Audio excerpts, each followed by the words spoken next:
Subscribe करें और bell दबाएं ताकि कोई खबर रह न जाए।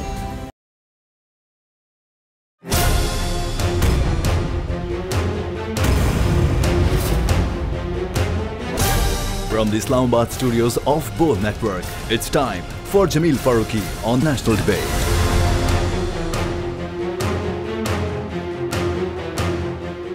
Good evening, welcome to national debate.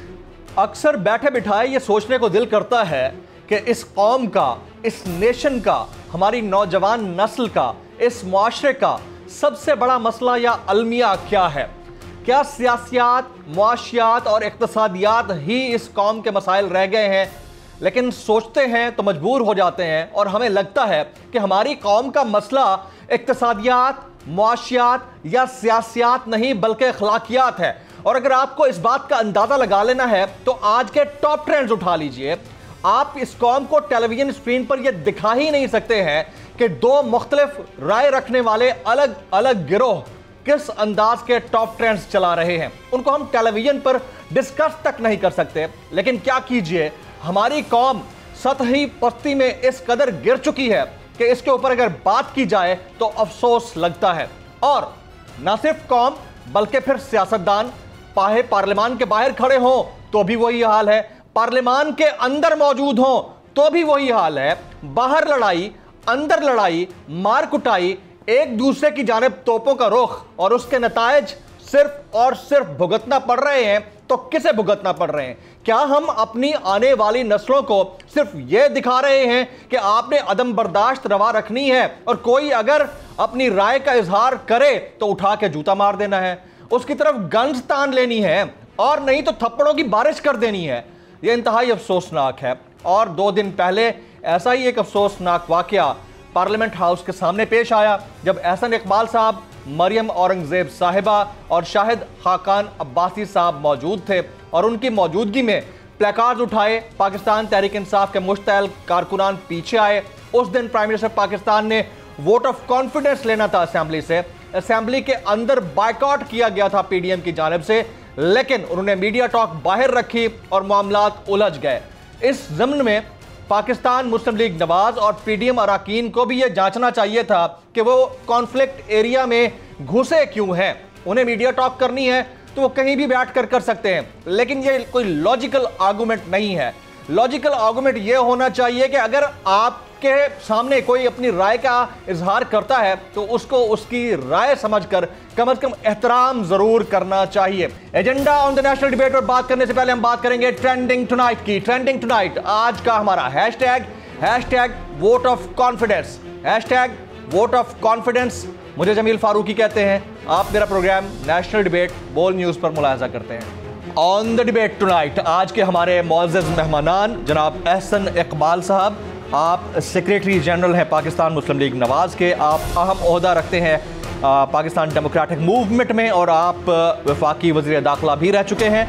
दूसरे हमारे मेहमान होंगे सेनेटर मीर सरफराज बुगटी साहब, सीनियर रहनुमा बलोचिस्तान अवामी पार्टी BAP, आप साबिक वज़ीर दाखिला बलोचिस्तान हैं।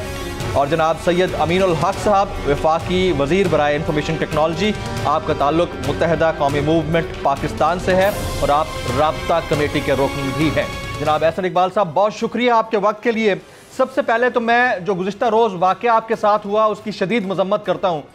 आप फरमाइएगा कि वाक़या हुआ क्या और किस तरह ये नौबत आई, नौबत यहाँ तक पहुँची कैसे? शुक्रिया जमील साहब। देखिए, हम कल पार्लियामेंट लॉजेस के सामने मुस्लिम लीग नून के जो 5-7 लीडर्स हैं वो प्रेस कॉन्फ्रेंस कर रहे थे और ये पहली दफ़ा नहीं, हमारा मामूल है वहीं पे हम प्रेस कॉन्फ्रेंस करते हैं। और वहाँ पर कहीं दूर दूर तक किसी PTI के कारकुन का नामो निशान नहीं था। लेकिन जो ही हमने प्रेस कॉन्फ्रेंस शुरू की उसके चंद मिनट के बाद एक तरफ से PTI के कारकुनों का जत्था आया जिन्होंने झंडे और प्ले कार्ड उठा रहे थे और वो नहायत ही बदतमीज़ी के साथ हम पर हमलावर हुए। पहले वो उन्होंने घेर लिया, नारेबाजी करते रहे, फिर उन्होंने हमारी खातून रुकन कौमी असम्बली मरियम औरंगजेब साहिबा के साथ तशद्दुद किया, उनके साथ तौहीन आमेज़ रवैया का मुजाहरा किया। इसके ऊपर वहाँ पर इश्तिहाल पैदा हुआ और तल्ख कलामी हुई, फिर ये लोग तशद्दुद के ऊपर आ गए। और मैं समझता हूँ कि जो मनाज़र कल वहाँ पर देखे गए हैं वो हमारी जमहूरी तारीख़ के यकीनन स्याह तरीन मनाज़र थे। और मुझे इसलिए कोई ज़्यादा परेशानी नहीं, चूँकि 2014 में हम PTI के जत्थों से इसी किस्म की कार्रवाई इस्लामाबाद की धरती पर, हमारी तो कोई हैसियत नहीं है, हम तो इंसान हैं। इन्होंने तो पार्लियामेंट के तकद्दुस को भी पामाल किया था।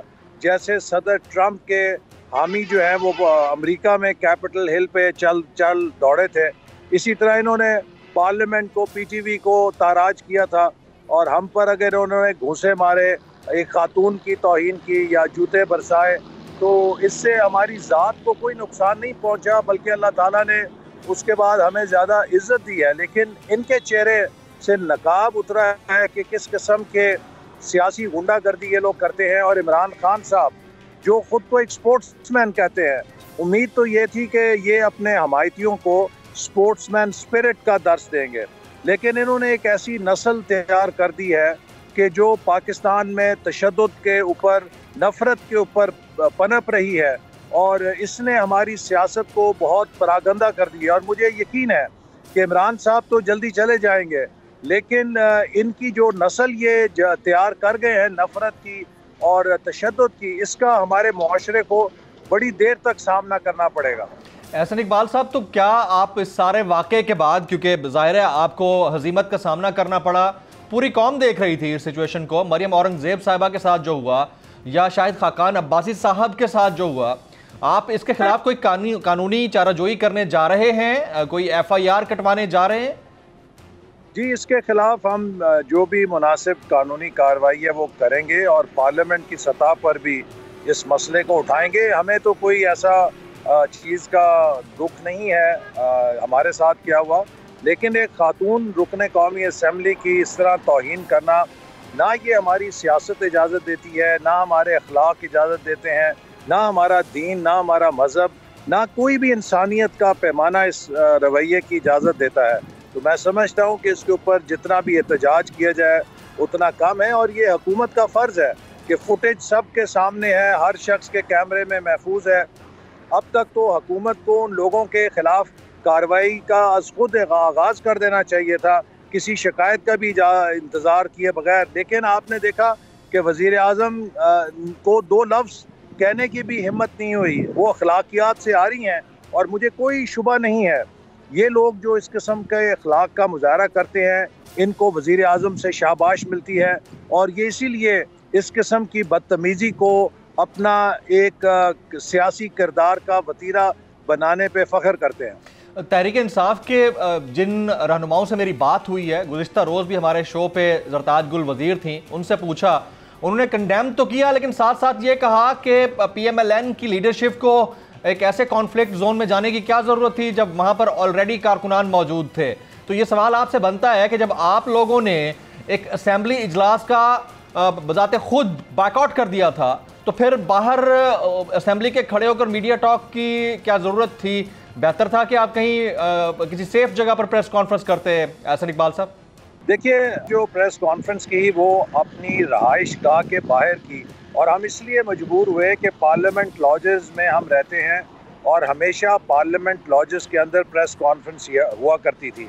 लेकिन जो इस हुकूमत की डिक्टेटरशिप है, इन्होंने स्पीकर के ज़रिए पार्लियामेंट लॉजेस के लाउंज में प्रेस कॉन्फ्रेंस पे पाबंदी लगा दी और लिहाजा हम पार्लियामेंट लॉजेस के सामने जो मैदान है हमेशा उसमें प्रेस कॉन्फ्रेंस करते हैं और हमेशा से पुरअमन तरीके से होती है। और जब हम कल भी कर रहे थे तो वहाँ पे किसी का नामो निशान नहीं था और ये फुटेज अब आ चुकी है कि हमारी प्रेस कॉन्फ्रेंस पुरअमन तरीके से हो रही थी और एक जानिब से PTI का जत्था नमूदार हुआ और वो हम पर हमलावर हुआ। तो एहसन इकबाल साहब, ये तो सारा वाक़या जो हुआ इंतहाई अफसोसनाक है, लेकिन कल एक और वाक़या हुआ कि प्राइम मिनिस्टर पाकिस्तान इमरान खान ने वोट ऑफ कॉन्फिडेंस ले लिया है। 178 वोट उनको मिले हैं। क्या आप लोग बतौर PDM और बतौर रहनुमा पाकिस्तान मुस्लिम लीग नवाज, सीनियर रहनुमा, पायनियर मेंबर्स में से, आप उनके इस वोट ऑफ कॉन्फिडेंस को एक्सेप्ट करते हैं?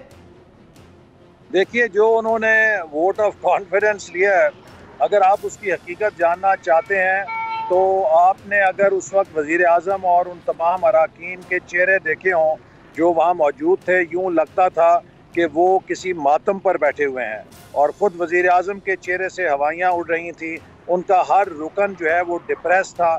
उनको ख़ुद पता था कि वो जो कार्रवाई कर रहे हैं वो अखलाकियात से आ रही है। इन तमाम अराकीन को 24 घंटे पहले मुहासरे में ले लिया गया था, पार्लियामेंट लॉजेस का मुहासरा हो गया था। हर वो रुकन सरकारी पार्टी का जिस पर उन्हें शुबा था उसके दरवाजे के बाहर सिक्योरिटी एजेंसी का एहलकार मुतय्यन कर दिया गया था। इनके फ़ोन बंद करवा दिए गए थे, जैसे कि डस्का में वो 20 प्रिजाइडिंग ऑफिसर जो गायब किए गए धुंध में, उनके फ़ोन बंद हो गए थे। तो इनके भी 20-25 अरकान असम्बली के रात को फ़ोन बंद हो गए और उनको यरगमाल में लेकर अगर उन्होंने एक नाम नहाद वोट ऑफ कॉन्फिडेंस लिया तो उसकी कोई अखलाकी, मॉरल, डेमोक्रेटिक हैसियत नहीं।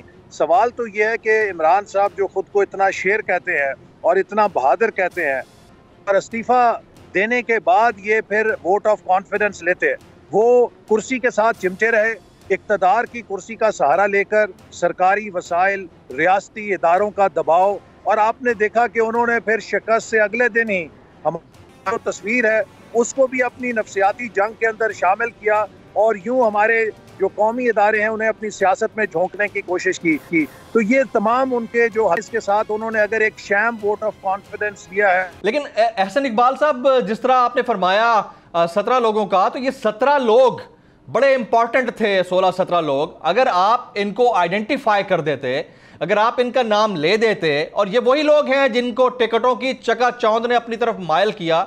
मरियम नवाज शरीफ साहिबा बरमला इजहार कर चुकी हैं इस चीज का, तो आप इनका नाम ले देते, हमारी भी जान छूट जाती, पब्लिक की भी जान छूट जाती, और वोट ऑफ कॉन्फिडेंस वाले दिन ही हुकूमत चलती हो जाती, तमाम मामला सेटल हो जाते। देखिए, मुझे इस बात पे बड़ी हंसी आती है कि इमरान खान साहब इलेक्शन कमीशन को फरमा रहे हैं कि आप सिक्योरिटी एजेंसियों को तलब करें और मालूम करें कि सेनेट के इलेक्शन में कितना पैसा चला है। मुझे बताइए कि क्या इमरान खान ने खैबर पख्तूनख्वा, बलूचिस्तान, सिंध और पंजाब में किसी भी सेनेट के इलेक्शन पे कोई एतराज़ किया है? क्या उन्होंने इस्लामाबाद की 2 नशस्तों में से जो एक नशस्त जीती है उसके ऊपर एतराज़ किया है? उन्हें सिर्फ एतराज़ है उस नशस्त पर जो हफीज़ शेख साहब हारे हैं, और वो जो उनका हारना है समझ में आता है कि उनके अपने अराकीन ने उनकी मुआशी पॉलिसियों के ख़िलाफ़ वोट दिया है। और फिर मैं ये सवाल करना चाहता हूँ कि क्या इमरान खान साहब किसी खैराती इदारे के वज़ीर आज़म हैं? वो एक एटमी ताकत के वज़ीर आज़म हैं और सिक्योरिटी एजेंसियाँ सारी उनके कब्ज़े में हैं, उनके मातहत हैं। तो उन्होंने वो काम क्यों नहीं किया जिसका वो इलेक्शन कमीशन को कह रहे हैं कि इन लोगों की रिपोर्ट लें? क्या वज़ीर आज़म ने कोशिश की है कि वो सिक्योरिटी एजेंसियों से मालूम करते कि वो कौन लोग थे, उनका नाम आम करते और उनको कहते कि मैंने आपसे वोट ऑफ कॉन्फिडेंस नहीं लेना, आपने अपने वोट बेचे हैं? इसीलिए मैं समझता हूँ एहसन इकबाल साहब, उन्होंने तो नाम नहीं लेना था, नाम आप लोगों ने भी नहीं लिया। पर इनके सारे असूल और ज़ाब्ते गटर में चले जाते हैं और जहाँ पर इन्हें तकलीफ होती है वहाँ पे ये असूल का परचम उठा लेते हैं। अच्छा, उन्होंने तो नाम नहीं लिया, नाम आप लोगों ने भी नहीं लिया ना, तो नाम अगर आप लोग ले लेते तो ज्यादा इजी हो जाता पब्लिक के लिए जान छुड़ाना। हमने तो मेरे भाई ये इल्ज़ाम नहीं लगाया कि हमने किसी को ख़रीदा है या हमें कोई फ़रोख्त हुआ है। हम तो ये कह रहे हैं कि हुकूमत के अराकीन असम्बली ने खुद अब अगर इमरान खान साहब इल्ज़ाम लगा रहे हैं कि पैसा लिया है लोगों ने, तो वो खुद इस बात का लोगों को जवाब दें और लोगों को बताएं कि किन लोगों ने, उनके 16 लोग कौन से हैं जिनका वो कौम को बता रहे हैं कि उन्होंने अपना वोट बेचा है। ये इमरान खान का फ़र्ज़ है कि उन लोगों को अब अपनी जमात से बाहर करता, फिर वोट ऑफ कॉन्फिडेंस लेता। लेकिन वो अगर उसे वोट दें तो हलाल है, अगर उनके बकौल वो अपने ज़मीर को वोट दें, उनकी मुआशी पॉलिसियों के ख़िलाफ़ वोट दें, तो वो वोट बेचने वाले हैं। लेकिन सर, अगर आपकी लीडरशिप खड़ी होकर ये कहती है कि अब पैसा नहीं चला, हमारी टिकट चली है, तो इसको क्या कहा जाए फिर? ये भी तो इट्स सेल्फ कन्फेशन है ना, ये भी तो आर्टिकल 68 के सब क्लॉज 7 के तहत किसी को अपनी तरफ माइल करने में आता है। इसको आप कैसे डिफेंड करेंगे? हमारी टिकट चली है ज़िमनी इलेक्शन के अंदर और इंशाल्लाह ताला मुस्लिम लीग नून की टिकट चलेगी अगले इलेक्शन के अंदर। जिसके पास शेर का टिकट होगा वो सियासी जन्नत में जाएगा और जिसके पास बल्ले का टिकट। आप मुझे बड़ी खबर दे रहे हैं, आप मुझे बड़ी खबर दे रहे हैं। आप ये कह रहे हैं कि आप लोगों की टिकट सेनेट के लिए नहीं चली, आप लोगों की टिकट ज़मीनी इंतखाबात के लिए चली है, आप ये कह रहे हैं? आम इंतखाबात में पाकिस्तान के अवाम की अदालत में जो भी मुस्लिम लीग नून की टिकट पे इलेक्शन लड़ेगा, पाकिस्तानी कौम उसको अपने हाथों के साथ उठा के मुंतखब करेगी, क्योंकि आज हर पाकिस्तानी को पता लग गया है कि मुस्लिम लीग नून का दौर। ऐसा इकबाल साहब, आई रिपीट माय क्वेश्चन, मैं ये पूछ रहा हूं, आपने बड़ी जबरदस्त बात की, आपने कहा कि हमारा टिकट ज़मीनी इंतखाबात के लिए चला है, और मरियम नवाज शरीफ साहिबा ने जो बात की है वो ज़मीनी इंतखाबात से मुतालिक थी, आम इंतखाबात से मुतालिक थी, लेकिन सेनेट में आप लोगों का कोई टिकट नहीं चला, आप ये कह रहे हैं?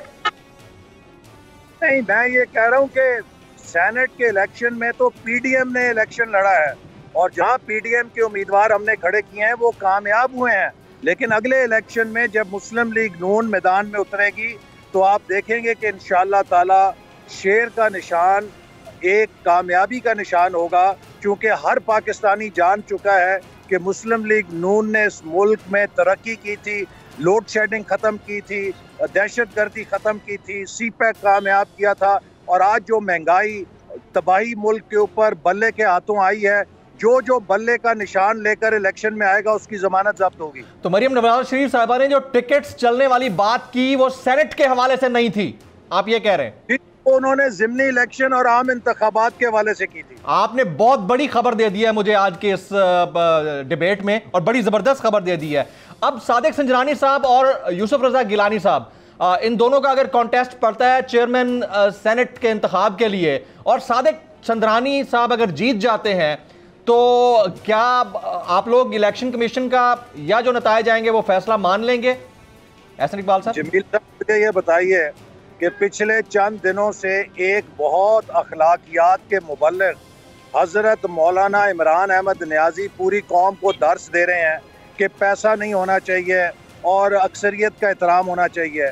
सेनेट के अंदर हुक्मरान इत्तेहाद के पास 47 वोट हैं और अपोजिशन के पास 53 वोट हैं जी। आप मुझे बताइए कि 47 वोटों के साथ सादिक संजरानी साहब को जो 53 अपोजिशन के अराकीन हैं उन पे कैसे हावी किया जा सकता है, जब तक कि वहाँ पर भी बोली ना लगाई जाए, बाजार ना लगाया जाए, हॉर्स ट्रेडिंग ना की जाए। इमरान खान साहब अपने अक़लियती उम्मीदवार को जिताने के लिए तो हॉर्स ट्रेडिंग हलाल समझते हैं, लेकिन अगर यूसुफ रजा गिलानी साहब जीत जाएं उनके उम्मीदवार से, तो पूरे सेनेट के इंतखाब को ही वो very valid point Ahsan Iqbal साहब, वेरी वैलिड पॉइंट कि 47-52 पर भारी कैसे होंगे, यकीनन हॉर्स ट्रेड होगा। तो मुझे ये बता दीजिए कि फिर 162-181 के ऊपर भारी कैसे हुए, वहां भी तो हॉर्स ट्रेडिंग हुई होगी ना यूसुफ रजा गिलानी साहब के इंतखाब में। मैं आपको पहले बता चुका हूं कि उसी जगह इस्लामाबाद में पीटीआई की खातून रुकन जीती हैं, अगर हॉर्स होती तो वो भी ना जीतती। ये हफीज शेख साहब के खिलाफ खुद हुकूमत के नुमाइंदों ने, जो कि अवाम में जाते हैं और अवाम उन्हें बुरा भला कहते हैं, अवाम उनसे बताते हैं, पूछते हैं कि महंगाई क्यों है, अवाम कहते हैं कि वो 1 करोड़ नौकरियां किधर गईं, अवाम पूछते हैं वो 50 लाख घर कहाँ गए हैं। तो अगर पीटीआई के MNAs ने प्रोटेस्ट वोट उन मुआशी पॉलिसियों के खिलाफ जो वजीर आजम और वजीर खजाना की हैं उनके ऊपर वोट डाला है, तो ये कोई ऐसी बात नहीं है कि जो अकल में आने वाली ना हो। तो इसका मतलब है कि आप लोग संजरानी साहब की जीत की सूरत में इलेक्शन के नतायज को चैलेंज करेंगे, यानी आप लोगों को कबूल नहीं होंगे वो नतायज? सादिक संजरानी साहब सिर्फ एक सूरत में जीत सकते हैं कि हुकूमत हॉर्स ट्रेडिंग की मंडी लगाए, हुकूमत खरीदो फरोख्त का बाजार लगाए, और ये हज़रत मौलाना इमरान नियाज़ी जो अखलाकियात का दर्स देते हैं, इनका जो चेहरा है वो कौम के सामने फिर बेनकाब हो। अगर ये उन मॉरल्स पे यकीन रखते जिनका ये प्रचार कर रहे हैं, तो इन्हें सेनेट में अपना उम्मीदवार खड़ा ही नहीं करना चाहिए था और कहना चाहिए था कि यहाँ पे हम अक़लियत में हैं, हम अपोजिशन को हक देते हैं कि वो अपना चेयरमैन मुंतखब करें। लेकिन जब सादिक संजरानी के खिलाफ तहरीक अदम एतमाद हुई, उस मौके पे हमारे 64 अराकीन थे और आपने देखा किस तरह 64 को 50 बनाया गया। वो हॉर्स ट्रेडिंग इमरान नियाज़ी साहब के लिए हलाल थी, जायज़ थी, वो बहुत तबर्रुक था। और आज जो सेनेट की एक नशिस्त है जिसे उन्होंने अपनी मौशी पॉलिसियों की वजह से हारा है, वो हराम हो चुकी है।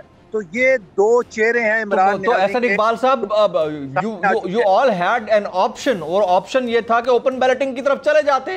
सीओडी में जो 2006 में हुआ था, 14 मई 2006 को लंदन में सीओडी हुआ, तो उसमें भी आप लोग यही कहते रहे। बाद में आपके अपने बयानात हैं कि हम ओपन बैलेटिंग या शो ऑफ हैंड के जरिए कराने के हक में है, तो उस तरफ चले जाते ना। आज इमरान खान साहब अगर जीतते तो आप रोते ना, अगर आप जीतते तो इमरान खान साहब रोते, जान ही छूट जाती, पब्लिक भी बड़े तरीके से देख रही होती। तो व्हाई नॉट दैट?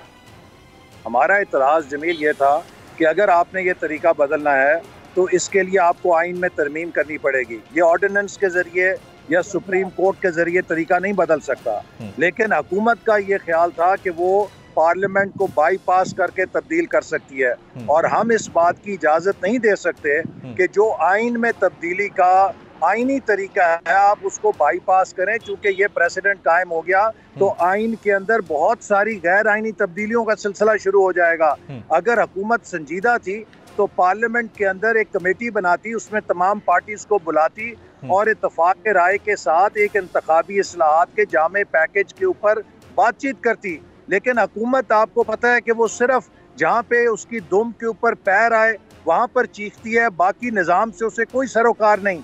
हम समझते हैं कि 2018 में जो धांधली हुई थी उस निज़ाम को ठीक करने के लिए भी इस्लाहात लानी चाहिए। जब तक आप एक कॉम्प्रिहेंसिव होलिस्टिक इलेक्टोरल रिफॉर्म का पैकेज नहीं लाएंगे, ये मामला पीस मील या पैच वर्क से ठीक नहीं हो सकते। राइट। अच्छा, वोट ऑफ कॉन्फिडेंस का जो मामला होना था वो हो गया। आप कहते हैं हम लोग इसको तस्लीम नहीं करते। वोट ऑफ कॉन्फिडेंस मूव यानी तहरीक अदम एतमाद, आप यानी PMLN और बतौर रहनुमा PDM आप लोग कब ला सकते हैं एहसन इकबाल साहब? देखिए, PDM की लीडरशिप का कल इजलास हो रहा है और उसमें वो अपने आइंदा लाहे अमल का फैसला करेंगे, और PDM की जो सियासी हिकमत अमली है उसका हमारे सामने एक रोड मैप है और उसकी टाइमिंग भी है। हम यकीनन आपका एहतराम करते हैं, लेकिन जो सियासी हिकमत अमली है उसे मीडिया के ज़रिए तो हम नहीं बता सकते। लेकिन आप देखिएगा, जब भी जिस कदम का मुनासिब वक्त होगा, जो सियासी हिकमत अमली मौसर होगी, हमारा हदफ ये है कि इस पाकिस्तान को तबाह करने वाली हुकूमत, इस अनाड़ी, इस नालायक, इस नातजुर्बेकार शख्स को जिसने मुल्क की मईशत तबाह कर दी है, तरक्की तबाह कर दी है, इससे जल्द अज जल्द छुटकारा हासिल किया जाए। अब तो expectedly by the end of this year, इसी साल या फिर 2023 तक, इतना तो आप बता सकते हैं एहसन इकबाल साहब? मैं आपसे अर्ज कर सकता हूं कि इंशाल्लाह 2021 तब्दीली का साल है और हकीकी तब्दीली का साल है। ये उस तब्दीली जैसी तब्दीली नहीं होगी जो इमरान खान ने पाकिस्तान को तोहफे में दी है। मिड टर्म इलेक्शन की तरफ हम जा सकते हैं, मिड टर्म इंतखाबात की तरफ जा सकते हैं, या दोबारा आम इंतखाबात होंगे? मैं समझता हूं कि अगर कोई पाकिस्तान के मुस्तकबिल से दिलचस्पी रखता है तो उसे समझ लेना चाहिए, सवाए आज़ाद मुनसिफाना इंतखाब के पाकिस्तान के सियासी और इक्तसादी मसाइल का कोई हल नहीं है।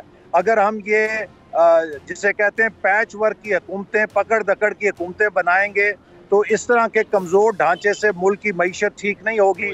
हमें एक मजबूत मुस्तहकम हुकूमत की ज़रूरत है, और एक ऐसी हुकूमत की ज़रूरत है जिसके पीछे अवाम की ताईद हो और उस हुकूमत को पाकिस्तान के मसाइल हल करने वो तो ठीक है एहसन इकबाल साहब। तो उस मद में हम मिड टर्म इंतखाबात की तरफ जा सकते हैं, या 2023 तक आम इंतखाबात का इंतजार करना पड़ेगा? मेरा ख्याल है 2023 तक इंतजार किया तो मुल्क को शायद वजीर आजम बनने वाला कोई शख्स ना मिले कि इस तबाही को कौन अपने गले में डाल के अपना मुंह काला करेगा। इसलिए एहसन इकबाल साहब, एक आखिरी सवाल, और वो सवाल ये है, लॉन्ग मार्च आपका 26 मार्च को है, तो लॉन्ग मार्च के हवाले से कुछ बता दीजिए। आप लोग सिर्फ लॉन्ग मार्च की हद तक रखेंगे या धरने में तब्दील होगा ये लॉन्ग मार्च? एहसन साहब जी, जो PDM की लीडरशिप ने फैसला किया है कि 26 मार्च को पूरे मुल्क से काफिले चलेंगे और 30 मार्च को वो इस्लामाबाद पहुंचेंगे, और ये हमारी मार्च उस वक्त तक जारी रहेगी जब तक हम इमरान न्याजी का इस्तीफ़ा नहीं लेते, इनको घर नहीं भेजते। और ये आम लॉन्ग मार्च नहीं होगी, इसमें हर तबका शरीक होगा। उस्ताद आएंगे, मजदूर आएंगे, किसान आएंगे, नौजवान आएंगे, तालिब इल्म आएंगे, पेंशनर आएंगे, हर तबके के लोग आएंगे। तो आपने हमारे लिए एक्सक्लूसिवली वक्त निकाला है, एक बड़ी खबर दे गए हैं, और वो ये कि मरियम नवाज शरीफ साहिबा ने जो टिकट्स चलने वाली बात की थी वो सेनेट इंतखाबात के हवाले से नहीं की थी। ये बहुत बड़ी स्टोरी है। अब तक जितना इंटरप्रेट हो रहा था वो यही था कि ये सेनेट इंतखाबात के हवाले से बात की गई है कि इसमें यूसुफ रजा गिलानी साहब की सीट के ऊपर पैसा नहीं चला बल्कि टिकट चले हैं। तो उन्होंने कहा ये टिकट ज़िमनी इंतखाब के लिए चले हैं। ये ब्रेकिंग न्यूज़ है इटसेल्फ। ख्वातीन हज़रात, यहाँ एक ब्रेक के बाद जब वापस होंगे तो हमारे साथ मजीद गेस्ट होंगे आफ्टर दिस।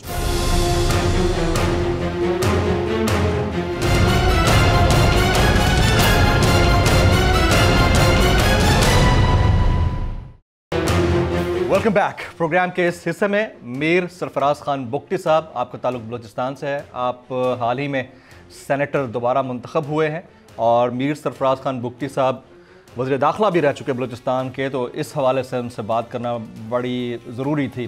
बुगटी साहब तशरीफ़ लाए, आपका बहुत बहुत शुक्रिया। एक बार फिर आपका शुक्रिया कि आपने याद किया। सर, आपकी मोहब्बत है। आपसे सवाल ये बनता है कि ये जो हॉर्स ट्रेडिंग की बात चल रही है, वो आपने कान पे हाथ लगाया, मुझे लगता है आप जवाब नहीं देंगे उसका।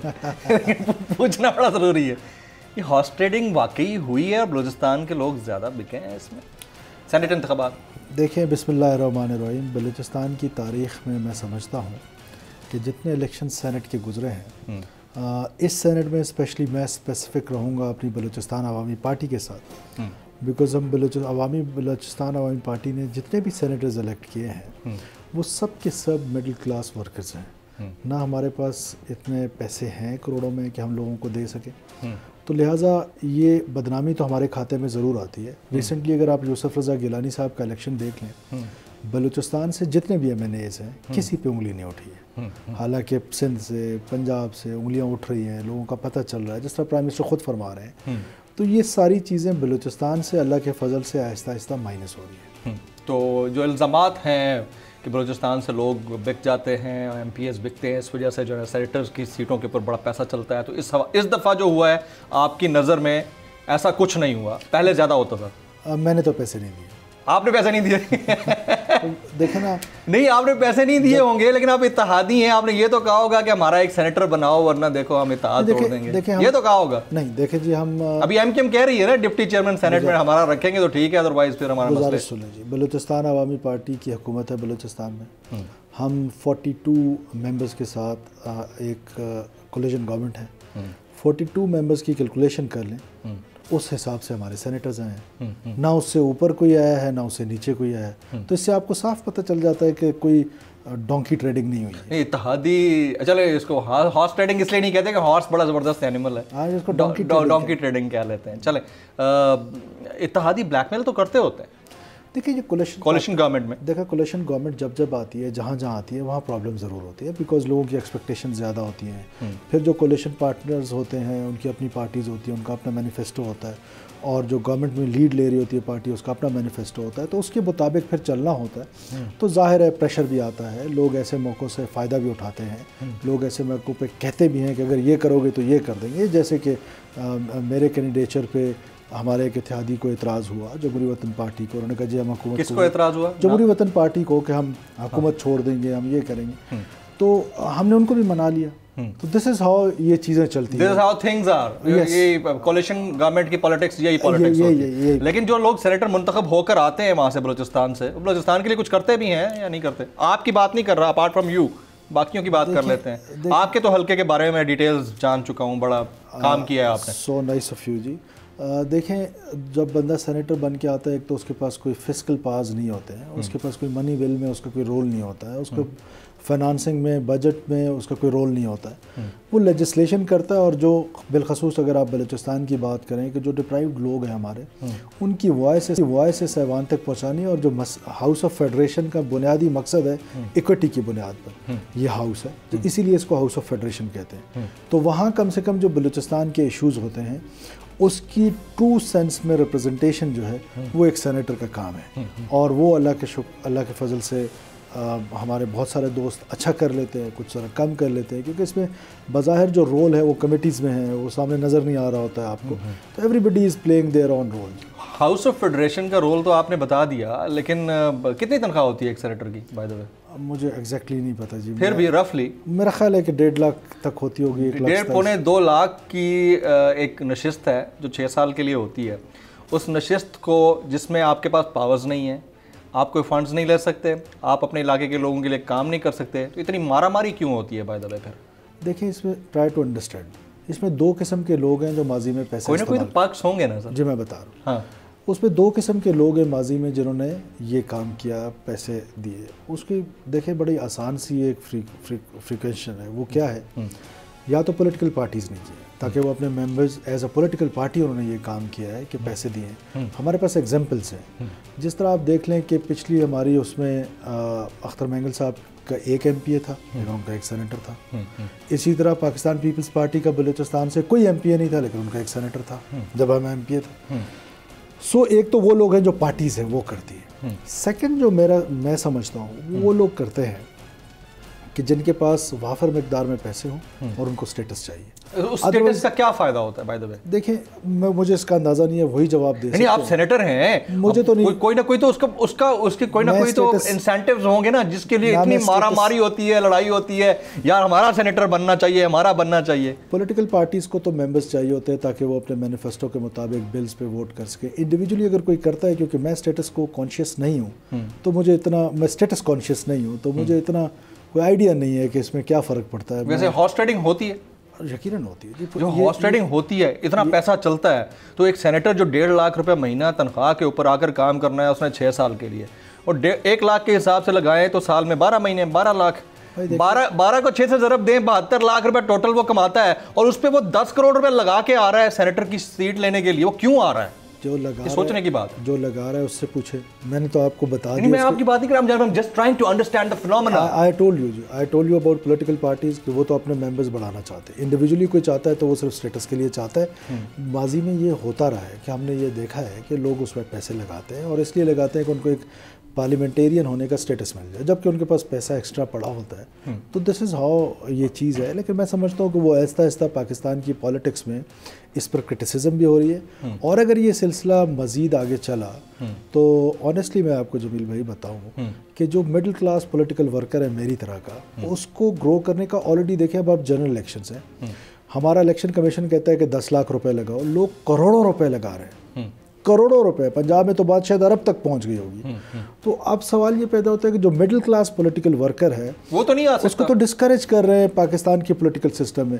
फॉर दिस ये जो प्राइम मिनिस्टर कह रहे थे कि इसको ओपन बैलेट करें, उसका मकसद भी यही था कि आप जब ओपन बैलेट होगा तो कम से कम ये जो लेन देन है, ये जो डोंकी ट्रेडिंग है, ये रुक जाएगी। नहीं, अब अगर ओपन बैलेट की बात वो कर रहे थे, और ख़ास तौर पर ये यूसुफ रज़ा गिलानी साहब और हफीज़ शेख का जो कॉन्टेस्ट था, इसके तनाजुर में वो बड़ा इंपॉर्टेंट था। लेकिन इंपॉर्टेंट अब फिर दोबारा होगा, क्योंकि अब आगे चेयरमैन सेनेट का इंतखाब आ रहा है, उसमें सादिक संजरानी साहब, और इन केस अगर यूसुफ रज़ा गिलानी साहब को फाइनल कर लेते हैं, वो कॉन्टेस्ट में आते हैं और सादिक संजरानी साहब जीत जाते हैं, जो कि बहुत मुश्किल कॉन्टेस्ट होगा, लेकिन जीत जाते हैं, तो फिर इसी हॉर्स ट्रेडिंग का इल्ज़ाम क्या खान साहब या उनकी जमात के ऊपर नहीं होगा? देखें, 2 चीज़ों में बड़ा फ़र्क है।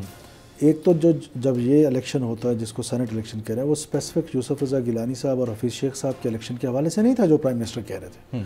प्राइम मिनिस्टर तो ओवरऑल इस पूरे सिस्टम में वो चेंज देखना चाह रहे थे या लाना चाह रहे थे, जो कि माजी में प्रैक्टिसेस प्रोविंशियल असम्बलीज़ में होती हैं, चाहे वो केपी की असम्बली है, चाहे वो सिंध की असम्बली है। पंजाब में ज़रा कम होती है बिकॉज उनको वोट ज़्यादा चाहिए होते हैं, तो बलूचिस्तान की असम्बली है। अब उसको कर्टेल करने के लिए, उसको रोकने के लिए प्राइम मिनिस्टर का एक आइडिया था जो इन्होंने बाय नहीं किया। अब जहाँ तक रही चेयरमैन सादिक संजरानी साहब की, तो फॉर श्योर उन्होंने बनना है चेयरमैन सेनेट। उन्होंने बनना है जी, उसकी रीज़न 47 आप है, 52 वो है। गुजारिश सुन, देखें वो बलूचिस्तान से उनका कैंडिडेचर है, और बलूचिस्तान की बहुत सारी जमातें जो हैं वो सेनेट में मौजूद हैं, और वो जमातें फिर सादिक संजरानी साहब का जो अपना जो आर्गूमेंट यूसुफ रज़ा गिलानी साहब के लिए है, वही आर्गूमेंट सादिक संजरानी साहब के लिए भी है कि उन्होंने जो 3 साल हाउस चलाया है, वो उन्होंने अपने सेनेटर्स के साथ उन्होंने अपने दोस्त बनाए हैं, अमेलगमेट हो गए हैं, बड़ा एक अच्छा राब्ता डेवलप हुआ है। उससे ये होता है कि मेंबर्स जो हैं देखिए अगेन क्या आप लोगों के ऊपर हॉर्स ट्रेडिंग के इल्ज़ाम नहीं है अगर नंबर्स उधर से टूटते हैं तो? देखिए 3 से 4 मेंबर्स ऑलमोस्ट सेम हैं। देखिए इस दफ़ा वो वाला कॉन्टेस्ट तो है नहीं, इस वक्त सेम है। और बहुत सारे ऐसे लोग हैं जो जेन्युइनली सेनेट में ये समझते हैं कि बलूचिस्तान से रिप्रेजेंटेशन होनी चाहिए। बलूचिस्तान एक डिप्राइव्ड प्रोविंस रह गया है। ऐसा नहीं है कि चेयरमैन सेनेट आने से बलूचिस्तान के हालात ठीक हो जाएंगे, ऐसा नहीं है कि इसके ऊपर हम बाद में डिबेट करते हैं, इसके ऊपर हम बाद में मुझे एक ब्रेक लेनी है आपकी इजाज़त से। ख़वातीन हज़रात यहाँ वक्त तो एक ब्रेक का, ब्रेक के बाद जब वापस आएंगे तो वफाकी वज़ीर बराए इंफॉर्मेशन टेक्नोलॉजी जनाब सैयद अमीनुल हक साहब भी हमारे साथ मौजूद होंगे और सेनेटर मीर सरफराज खान बुक्की साहब भी इस वक्त स्टूडियोज़ में हमारे साथ मौजूद होंगे आफ्टर दिस ब्रेक।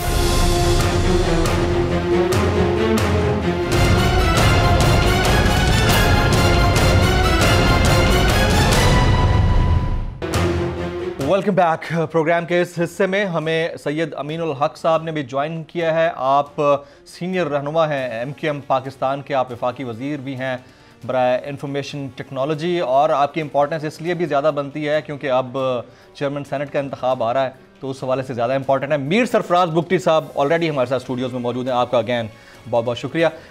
अमीनुल हक साहब, कुछ बातें सुनने को आ रही हैं और वो ये कि आप लोग चेयरमैन सेनेट के इंतखाब को मशरूत कर रहे हैं कि डिप्टी चेयरमैन सेनेटशिप के लिए आपके किसी बंदे को सामने लाया जाए। इज दैट राइट और रॉन्ग सर? जमील देखें, MKM ने क्या बात की है। MKM की वज़ीर आज़म से गुज़श्ता 5 रोज़ में गालिबन 30 मुलाकात कल हुई है और इन तीनों मुलाकातों में पहले हमने सेनेट के हवाले से जो सीट थी उसके बाद हमने कुछ चंद बातें जो अर्बन सिल से रिलेटेड थी, तरक्याती कामों के हवाले से, ऑफिसर्स के हवाले से वो उनके सामने रखी थी हैदराबाद यूनिवर्सिटी और दीगर। जब हमने दूसरी मुलाकात जब रखी तो हमने कोई बात नहीं रखी। हमने कहा हम आपके साथ, आपके इत्तेहादी हैं, हम आपके कंधे से कंधे मिलाकर खड़े। और मैं समझता हूँ कि पार्टी ने क्या कहा कि हम तमाम मसाइल आपके सामने रख चुके हैं, अब आपकी जिम्मेदारी बनती है। कल खालिद अब्दुल सिद्दीकी की ने क्या कहा कि हम देने वाले हाथ हैं, तो अब जब देने वाले हाथ है तो जिम्मेदारी अपोजिट साइड की भी बनती है कि वो भी उसके बदले में क्या शहरी सिंध के अवाम को देती है। तो that is very very important. और जहाँ तक आपने कहा कि चेयरमैन सेनेट और डिप्टी चेयरमैन सेनेट का, पिछली दफा इलेक्शन में आपके यहाँ के पास 5 सेनेटर थे और हम सब ने चेयरमैन के लिए सादिक सरगनी साहब की हमायत की थी, लेकिन चूंकि हमारे पाकिस्तान पीपल्स पार्टी से असूली इख्तलाफ था तो हम डिप्टी चेयरमैन ने हमारे 5 सेनेटर बगैर वोट दिए वापस आ गए थे। ये हमारा असूली जी बिल्कुल असली मकसद था, हम बगैर वोट के सेनेटर वापस आ गए थे। अब हमने क्या रखा है कि यूजुअली बलूचिस्तान से अगर सेनेट के चेयरमैनशिप आ रही है बहुत अच्छी बात है, we had a great regard and respect for the Balochistan people. तो हमने कहा कि जो सीक्वेंस चली आ रही थी पिछली दफा भी, और अर्बन सिंध से कौन था, अर्बन सिंह से डिप्टी चेयरमैन, हमने कहा कि इस सीक्वेंस को बरकरार रखा जा सकता है। ठीक है, तो इसी हवाले से हमने बात की और ये तमाम चीजें prime minister in case government मान जाती है, प्राइम मिनिस्टर पाकिस्तान इमरान खान मान जाते हैं, तो डेप्यूटी चेयरमैन के लिए आपका कैंडिडेट कौन होगा अमीनुल हक भाई? देखिए जमील, आपको पता है कि पार्टी तमाम की तमाम बाहमी मशावरात से चलती है, ठीक है ना, और बाहमी मशावरात के बाद जो भी राब्ता कमेटी वही चीज होती है। अभी ये कुछ चीज कंफर्म भी नहीं है कि डिप्टी चेयरमैन के लिए हम किसी चीज पे मतलब जिसे कहते हैं कि स्टिक करें। इसके साथ भी जिसे कहते हैं वे फॉरवर्ड, और भी वे फॉरवर्ड क्या है हमारे लिए सबसे इम्पोर्टेंट क्या है कि अर्बन सिंध के डेवलपमेंट पैकेज होना चाहिए। अर्बन सिंध के जो नौकरियों के मसाइल हैं, आपको पता है कि 3 लाख पिछले 13 साल में नौकरियां दी गई हैं, अर्बन सिंध को 10,000 की नौकरी दी, जाली डोमिसाइल के नाम पर वो तमाम लाखाना बजी और मुख्तलिफ शहरों में डिस्ट्रीब्यूट करते हैं, शिकारपुर, खैरपुर, तमाम जगहों पे। ये तमाम लोग भी हमारे अपने लोग हैं, लेकिन जो हक बनता है कराची का, हैदराबाद का, वहाँ पर इसी तरीके से जो जिसे कहते हैं कि जो मसाइल चल रहे हैं डेवलपमेंट के हवाले से, PWD के हवाले से, K4 का मनसूबा है, ग्रीन लैंड का मनसूबा है, KCR का मनसूबा है, हम चाहते हैं कि इसकी कामों में तेजी लाई जाए ताकि कराची के अवाम को इसके समरात मिलना शुरू हो जाए। यानी आप लोग कंडीशनलाइज नहीं कर रहे हैं कि अगर डेप्यूटी चेयरमैन सेनेटशिप के हवाले से भी बात नहीं बनती तो कम से कम आपके जो पैकेजेस का मामला है उसके ऊपर गवर्नमेंट कंसीडर करे, यानी कंडीशन आप लोग नहीं रख रहे, अगर हो गया तो ठीक, नहीं हुआ तो इशू नहीं है, आप ये कहना चाह रहे हैं? देखिए, मैं इसको रिफ्रेश कर देता हूँ कि MKM सियासी तरीकेकार और जमहूरी रवायत के मुताबिक अपनी सियासी जदोजहद कर रही है। और जमहूरी रवायत में हमेशा पॉलिटिक्स में क्या होता है, गिव एंड टेक होता है। हम उसी, क्योंकि हमारे वोटर ने अगर मुझे वोट दिया है तो उसकी क्या तवक्का है कि मैं उसके मसाइल हल करूंगा।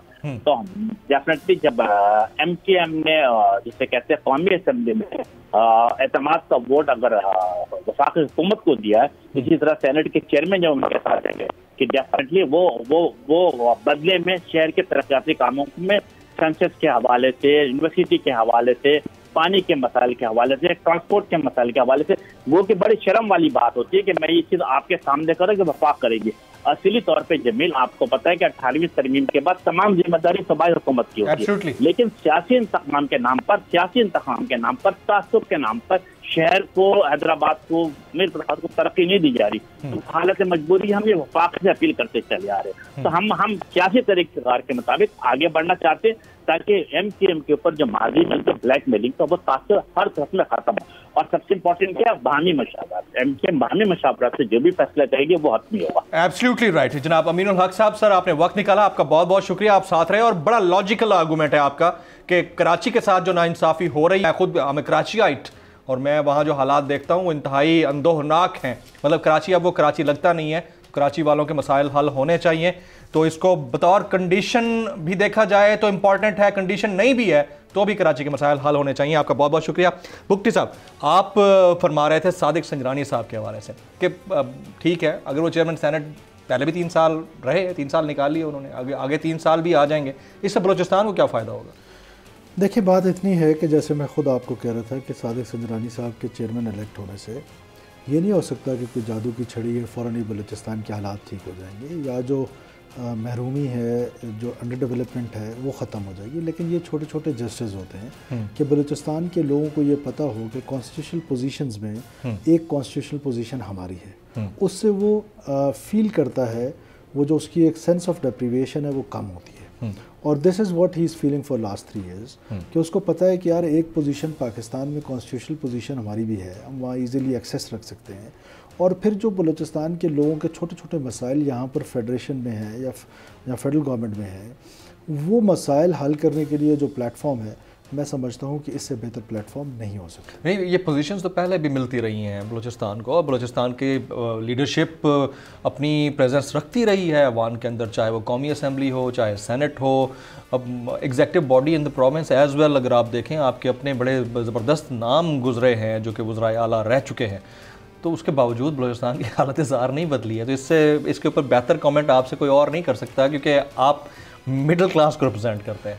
वहाँ मसाइल हैं क्या कि ये लोग यहाँ आते हैं और यहाँ से वापस जाने का ना, आप तो हर हफ्ते हल्के में होते हैं अपने, देखिए वो नहीं आते ना, ये सारा सबसे बड़ा मसला है। देखिए, बात इतनी है कि बलूचिस्तान को अंडरस्टैंड करने के लिए या उसके मसाइल को समझने के लिए ये प्रोग्राम आपका बहुत छोटा रह जाएगा।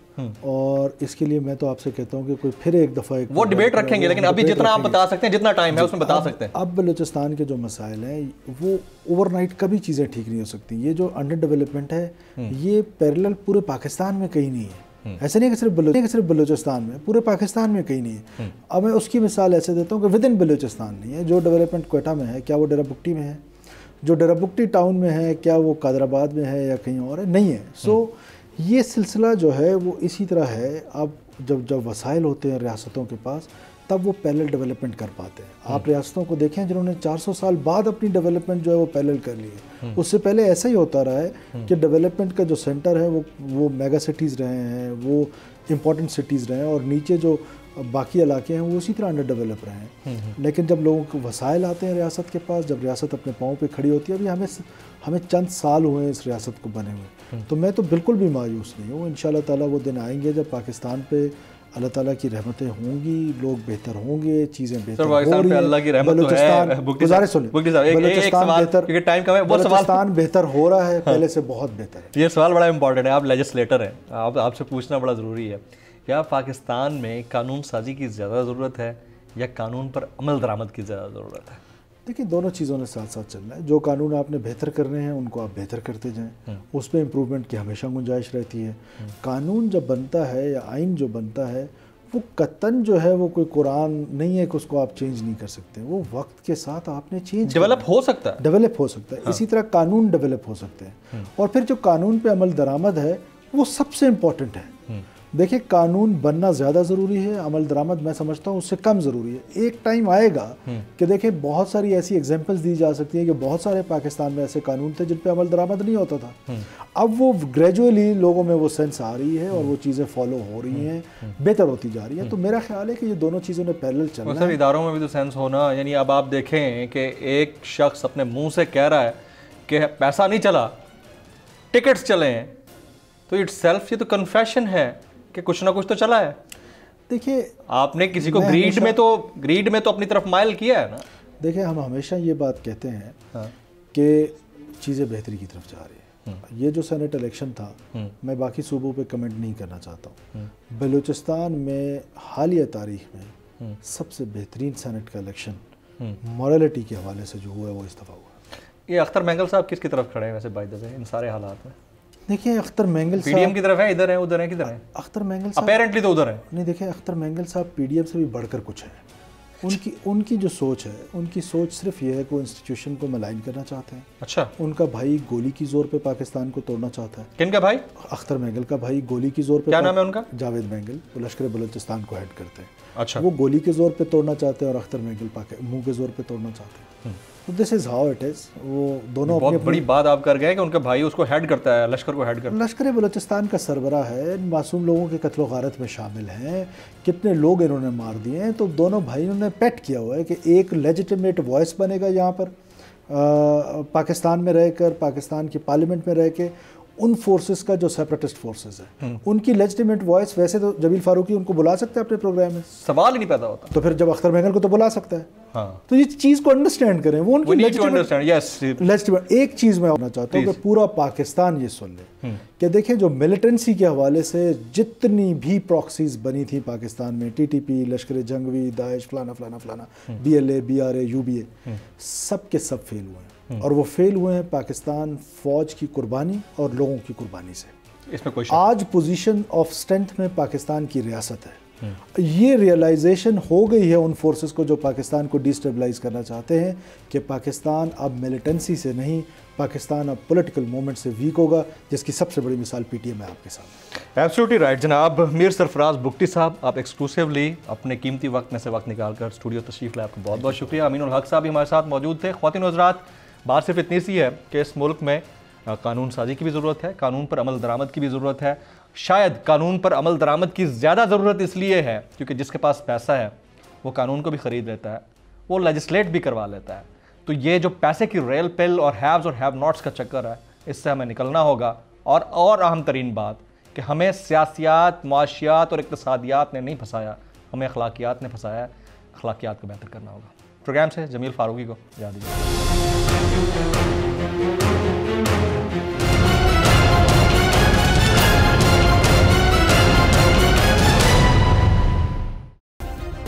सब्सक्राइब करें और बेल दबाएं ताकि कोई खबर रह न जाए।